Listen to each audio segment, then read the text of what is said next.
परमेश्वर के दैनिक वचन। आरंभ में व्यवस्था के पुराने विधान के युग के दौरान मनुष्य का मार्गदर्शन करना एक बच्चे के जीवन का मार्गदर्शन करने जैसा था। आरंभिक मानव जाति यहोवा की नवजात थी। वे इज़राइली थे।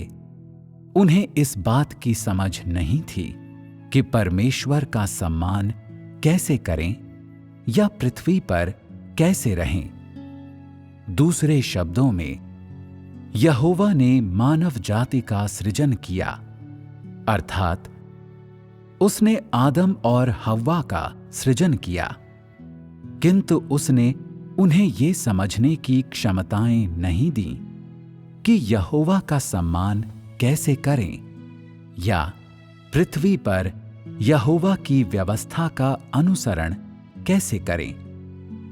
यहोवा के प्रत्यक्ष मार्गदर्शन के बिना कोई इसे सीधे नहीं जान सकता था, क्योंकि आरंभ में मनुष्य के पास ऐसी क्षमताएं नहीं थीं।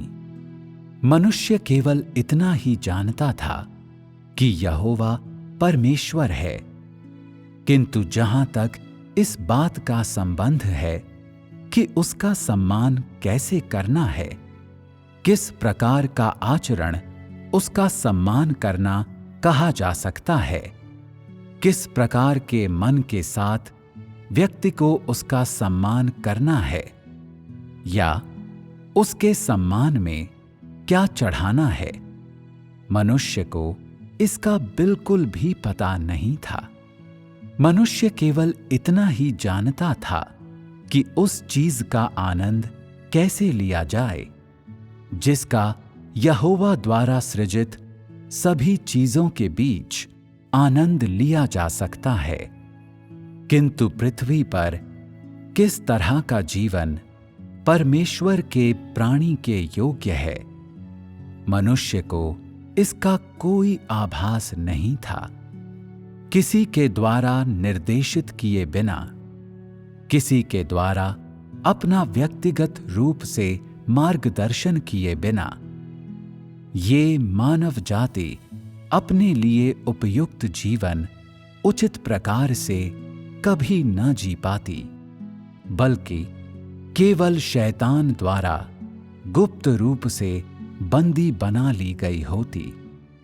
यहोवा ने मानव जाति का सृजन किया, अर्थात उसने मानव जाति के पूर्वजों हव्वा और आदम का सृजन किया, किंतु उसने उन्हें और कोई बुद्धि या ज्ञान प्रदान नहीं किया।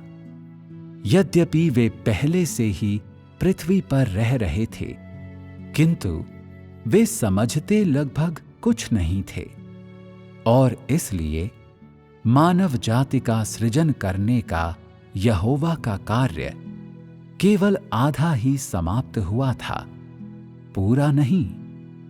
उसने केवल मिट्टी से मनुष्य का एक नमूना बनाया था और उसे अपनी सांस दे दी थी, किंतु परमेश्वर का सम्मान करने की पर्याप्त इच्छा प्रदान किए बिना आरंभ में मनुष्य का मन परमेश्वर का सम्मान करने या उससे डरने का नहीं था। मनुष्य केवल इतना ही जानता था कि उसके वचनों को कैसे सुनना है, किंतु पृथ्वी पर जीवन के बुनियादी ज्ञान और मानव जीवन के सामान्य नियमों से वो अनभिज्ञ था। और इसलिए यद्यपि यहोवा ने पुरुष और स्त्री का सृजन किया और 7 दिन की परियोजना पूरी कर दी, किंतु उसने किसी भी प्रकार से मनुष्य के सृजन को पूरा नहीं किया, क्योंकि मनुष्य केवल एक भूसा था और उसमें मनुष्य होने की वास्तविकता का अभाव था। मनुष्य केवल इतना ही जानता था कि ये यहोवा है, जिसने मानव जाति का सृजन किया है, किंतु उसे इस बात का कोई आभास नहीं था कि यहोवा के वचनों और व्यवस्थाओं का पालन कैसे किया जाए, और इसलिए मानव जाति के सृजन के बाद यहोवा का कार्य अभी पूरी तरह से खत्म नहीं हुआ था।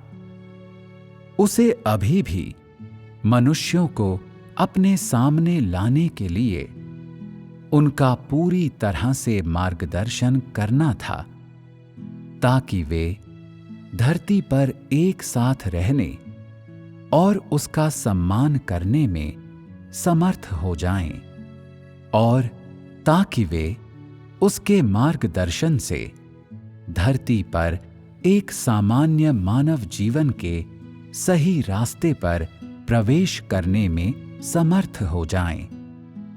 केवल इसी रूप में मुख्यतः यहोवा के नाम से संचालित कार्य पूरी तरह से संपन्न हुआ था, अर्थात केवल इसी रूप में दुनिया का सृजन करने का यहोवा का कार्य पूरी तरह से समाप्त हुआ था, और इसलिए मानव जाति का सृजन करने के बाद उसे पृथ्वी पर हजारों वर्षों तक मानव जाति के जीवन का मार्गदर्शन करना पड़ा, ताकि मानव जाति उसके आदेशों और व्यवस्थाओं का पालन करने और पृथ्वी पर एक सामान्य मानव जीवन की सभी गतिविधियों में भाग ले पाने में समर्थ हो जाए।